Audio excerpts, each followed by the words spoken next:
हाँ जी, नमस्कार भाई सभी को। कैसे हो सारे? उम्मीद है सब स्वस्थ होगे, मस्त होगे और तैयारी अच्छे से चल रही होगी भी सभी की। तो आज हम बात करेंगे राजस्थान का जो एग्जाम हुआ था अभी,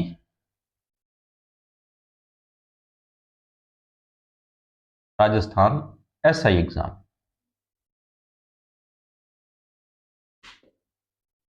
2025-26। अभी जो एग्जाम हुआ है आपका जो 5 और 6 अप्रैल को हुआ है।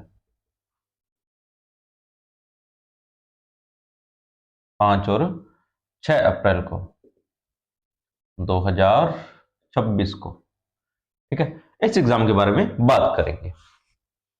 देखो अभी मैं यहाँ आपको पेपर एनालाइज नहीं करवाने वाला हूँ, ठीक है। और ना आपको मैं ये बता रहा हूँ कि कितनी कट ऑफ जाएगी कितनी नहीं, क्योंकि हम ये नहीं बता सकते। पेपर किसी का, अगर मैं बोलता ना कि सिर्फ आसान आया होता पेपर, कि आसान आया है, तो मैं बता देता कि इतनी जाएगी कट ऑफ, पर यहाँ नहीं बता सकते। ठीक है, लगभग 4 लाख बच्चों ने फॉर्म भरा था और उसमें से लगभग 4.3 लाख बच्चे ही एग्जाम देने आए हैं। इस बारे में बात करते हैं सारे। पहली बात तो देखो, एग्जाम का पैटर्न आपको सबको पता है कि 2 शिफ्ट में पेपर होता है, पेपर फर्स्ट और पेपर सेकंड। फर्स्ट होता है आपका हिंदी का और सेकंड आपका होता है जीके जीएस का। ये आपको सबको पता है। 200-200 नंबर के होते हैं, 100 क्वेश्चन आते हैं आपके। ये बात सबको पता है, इसमें बताने वाला कुछ भी नहीं है ना।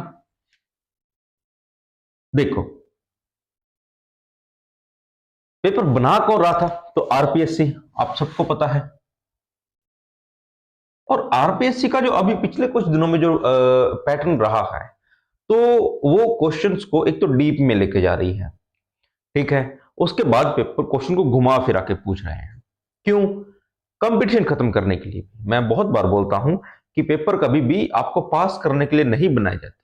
पेपर बनाए जाते हैं आपको एनिमुलेट करने के लिए, आपको बाहर करने के लिए, कि आप बाहर हो जाओ। मान लो लगभग आप 4 लाख बच्चे, मान लो कि 4 लाख बच्चों ने फॉर्म भरे थे, ठीक है। तो उनको बच्चे कितने लेने हैं? लगभग 1000 वैकेंसी है ना, 1000 वैकेंसी है। 4 लाख बच्चे फॉर्म भर रहे हैं, तो उनको तो सिर्फ 1000 ही लेने हैं ना, बाकियों को बाहर करना है, इसलिए पेपर उनको टफ बनाना पड़ेगा, ठीक है। अब पेपर कितना टफ आया तो देखो, भी हिंदी वाला पेपर था वो नॉर्मल होता है, ये नॉर्मल होगा, इसमें टफ बना ही नहीं सकता कोई। कितना टफ बना लेगा? हिंदी है वो हिंदी ही रहेगी, उसको आप बदल नहीं सकते, उसमें आप नई चीजें ऐड नहीं कर सकते, पुरानी आप हटा नहीं सकते, तो वही रहेगी। और मैंने पेपर चेक किया है, 90% हिंदी जो हमने करवाया है वहीं से आई हुई है। 90% हिंदी, बाहर कुछ गया ही नहीं है।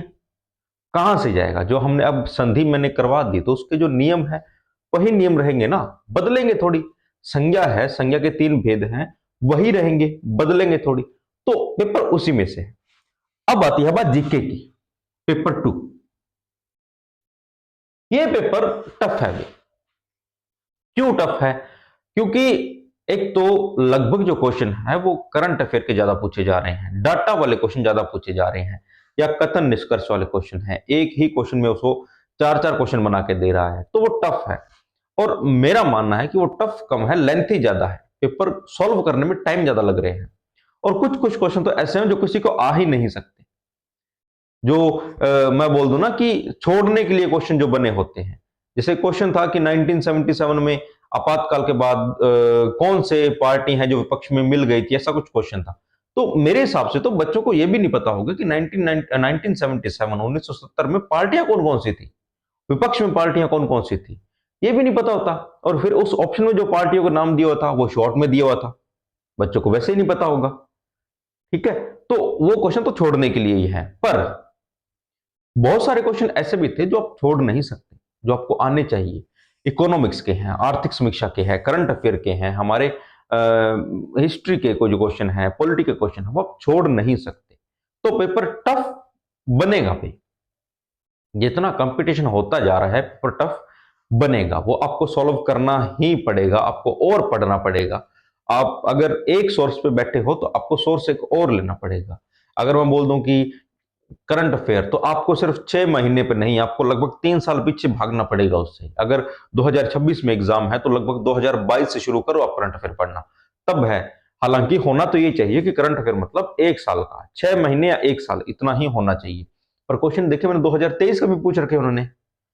अब वो करंट अफेयर तो नहीं होता है, वो बहुत पुरानी बात हो चुकी है, पर अगर विभाग वैसे क्वेश्चन दे रहा है, आपने जब फर्स्ट ग्रेड एग्जाम हुआ था तब आपने देखा होगा कि पेपर ऐसा ही आया था। फर्स्ट ग्रेड पॉलिटिकल साइंस का लगभग 226 सीटों में से 6 सीटें ही फिल हुई थी, 200 सीटें खाली चली गई। क्यों? जीके वाला पेपर बस सोचे पास ही नहीं हुआ। ठीक है, वही बात है, वो जीके टफ बना रहे हैं अभी। तो जीके में आपको और मेहनत करनी पड़ेगी, तभी आपका आगे हो सकता है। ठीक है, इतनी बात तो सबको पता होगी भी। अब हम आगे क्या बात करने वाले हैं, देखो आपका पेपर कैसे गया है आपने मिला लिया होगा, आपको पता चल गया होगा कैसा गया है कैसा नहीं। बहुत सारी कोचिंग इंस्टीट्यूट जो होते हैं वो कट ऑफ बताने लग जाते हैं, आप देख सकते हो उनमें से काफी कट ऑफ उन्होंने लगभग बता रखी होगी। किसी की सही होती है, किसी की गलत और तुक्का होता है। अभी मैं बोल दूं कि 400 में से कट ऑफ 200 जाएगी, अगर चली गई तो मेरा तुक्का है, अगर नहीं गई तो मैं बोल दूंगा कि मैंने तो अनुमान का बोला था कि अनुमान है। होता वो अनुमान ही है। वो होता क्या है ना कि मैं 200 क्वेश्चन 200 बच्चों का 300 बच्चों का, जैसे कोचिंग है मेरे, अगर कोचिंग है मेरे कोचिंग में 500 बच्चे पढ़ते हैं, तो मैं 500 बच्चों का डाटा उठाऊंगा, उनको एनालाइज करके उनका एक निकालूंगा नॉर्मल कि हाँ इतनी कट ऑफ जा रही है, वो वहां से बना लूंगा। सब बच्चों का नहीं बनती है, मैं बोल दूं कि 4 लाख बच्चों को उठा के मैं कट ऑफ बना रहा हूं, नहीं बनती है, पॉसिबल ही नहीं है। मैं उठाऊंगा जो मेरे टच में बच्चे हैं, या मैं कुछ वीडियोस के कमेंट देख लूंगा, कुछ टेलीग्राम पे पोल डाल दूंगा कि बताओ भी बच्चों कितने कितने आपके नंबर बन रहे हैं वहां। कोई 1000 बच्चे कमेंट कर देंगे कि सर हमारे इतने बन रहे हैं, हमारे वो एनालाइज कर लूंगा, उससे ज्यादा मैं नहीं बता पाऊंगा आपको। ठीक है, तो ये आप कर चुके होंगे भी, आपने चेक कर लिया होगा, और बाकी कुछ दिनों में आपको आंसर की भी मिल जाएगी। हाँ, इस बार पेपर अच्छा हुआ है। अभी अभी तक शिकायत कोई आई नहीं है पेपर लीक की, पेपर चीटिंग की, ऐसा कुछ नहीं हुआ है। ये अच्छी बात है, विभाग ने इस बार अच्छा किया है पेपर में कि उन्होंने चीटिंग रोकने का प्रयास अच्छा किया था। ठीक है, चलो यहां तक तो आपका हो गया, मान लो कि आपका पेपर अच्छा गया है, पेपर आपका अच्छा गया है। ठीक है, अब मेरा मानना क्या है, सॉरी भी देखो होता क्या है कि अब कई बार होता है कि हमें पेपर दे के आए हम, अब पहले तो आपको मैं अटेंडेंस बताता हूं। 4 लाख आपके 4 लाख छोड़ो, अब वो तो हम बताते नहीं फॉर्म कितने भरे कितने नहीं, वो तो अभी जानकारी भी है नहीं। शायद 4 लाख है, अभी मैंने देखा था जहां तक 3.8 लाख फॉर्म भरे हुए हैं और 2.3 लाख बच्चों ने एग्जाम दिए हैं, तो लगभग 60% 60% उपस्थिति रही है अभी लगभग दोनों एग्जाम में। पहले एग्जाम में 60.2 है और दूसरे में 59 पॉइंट समथिंग उपस्थिति है। ओवरऑल अगर देखें हम तो 60% उपस्थिति, मतलब 40% बच्चे तो आए ही नहीं है। ये कंपटीशन आपका वैसे ही हट गया। ठीक है, अब मेरा मानना है कि जिन बच्चों को लगता है कि उनका एग्जाम अच्छा गया है, कट ऑफ जो पेपर बना है, अगर मैं बोलता हूं हिंदी का तो सबका ही अच्छा गया होगा। हिंदी में 100 में से लगभग हर बच्चा 80 क्वेश्चन तो आराम से करके आएगा, आराम से। क्यों? हिंदी है, अभी पढ़ी होगी बच्चों ने, बहुत अच्छे से पढ़ी होगी। जीके जिसका अच्छा गया है, ठीक है, तो वो करे क्या?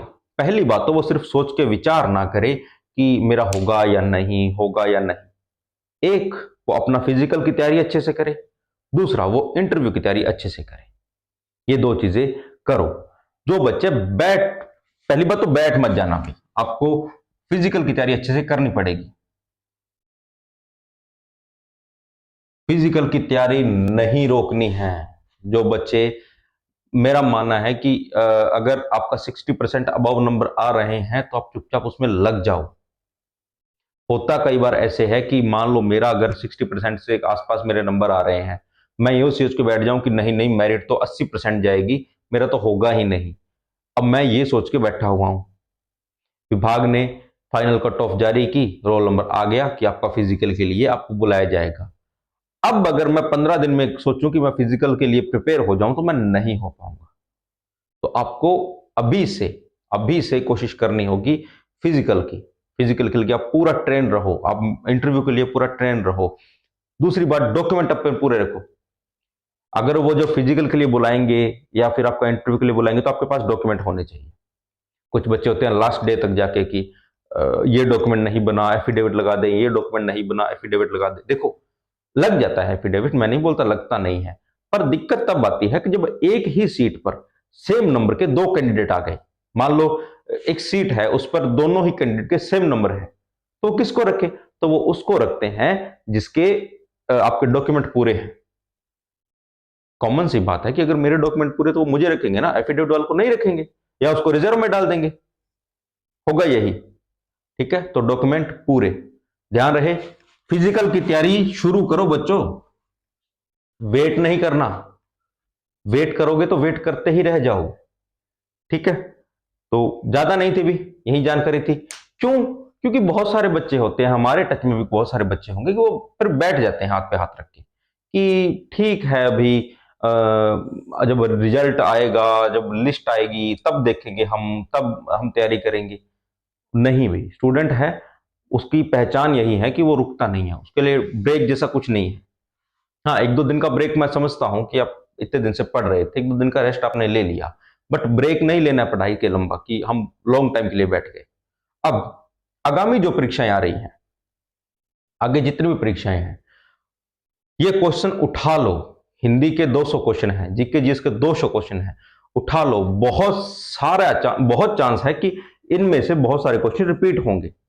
लगभग आपको हिंदी के 200 क्वेश्चन है ना, दोनों शिफ्ट का मिला दूं तो मैं, हिंदी के 200 क्वेश्चन हैं।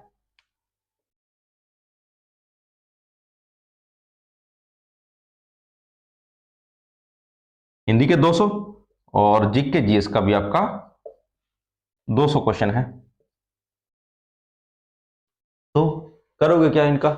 छोड़ नहीं देना है, पढ़ना है इनको, अच्छे से पढ़ना है, अच्छे से एनालाइज करना है इनको, देखना है प्रश्न कहां से उठाए जा रहे हैं, आर्थिक समीक्षा से कैसे प्रश्न आ रहे हैं, पॉलिटी से कैसे प्रश्न आ रहे हैं, ज्योग्राफी से कैसे प्रश्न आ रहे हैं। आपको वो सब पढ़ना है, सब उठाना है, देखना है और उसी हिसाब से तैयारी करनी है। करंट अफेयर के लिए आप, मैंने बहुत सारे बच्चों को देखा है कि करंट अफेयर के लिए हम सर अंतिम 15 दिन में कोई गाइड ले आएंगे, कोई बुक ले आएंगे और उससे पढ़ के कंप्लीट कर देंगे। ऐसा मत करना। 15 दिन में आप करंट अफेयर कभी नहीं पढ़ पाते हो, आपको फर्स्ट डे से करंट अफेयर पढ़ना होता है। उसका सोर्स बहुत है, आप क्लासें कर सकते हो ऑनलाइन, आप न्यूज़पेपर पढ़ सकते हो, आप वीकली जो बुक आती है वो आप ला सकते हो, ताकि आपका बना रहे। लास्ट में जब जाके आप खरीदो बुक, मैं नहीं बोलता कि मत खरीदो, वो पढ़ो, बट वो रिवीजन के लिए होनी चाहिए। बच्चे उस टाइम पे तो उठा के देखते हैं कि करंट अफेयर है क्या, वो आपका रिवीजन के लिए होनी चाहिए। ठीक है, तो ये जरूर करना भी। और जिन बच्चों ने एसआई नहीं दिया है वो भी ये सारे क्वेश्चन देखना, चाहे वो आरपीएससी का हो या आरएसएसएमबी का हो, क्वेश्चन रिपीट होते हैं, ये क्वेश्चन आपको जरूर पढ़ने हैं। ठीक है, तो ये सब कर लेना भी। और बच्चे, आप आगामी जो भी आपकी परीक्षा है उसके लिए आपको अभी से ऑल द बेस्ट। अभी अच्छे से तैयारी में लगे रहो, हमसे जितना हो रहा है हम आपके लिए कर रहे हैं, आपको हमसे 2 गुना बढ़ के मेहनत करनी पड़ेगी भी। ठीक है, तो यहां तक कर लेना भी और साथ में अपनी पढ़ाई से जुड़े रहो। मिलते हैं आपको अगली क्लास में, तब तक के लिए धन्यवाद।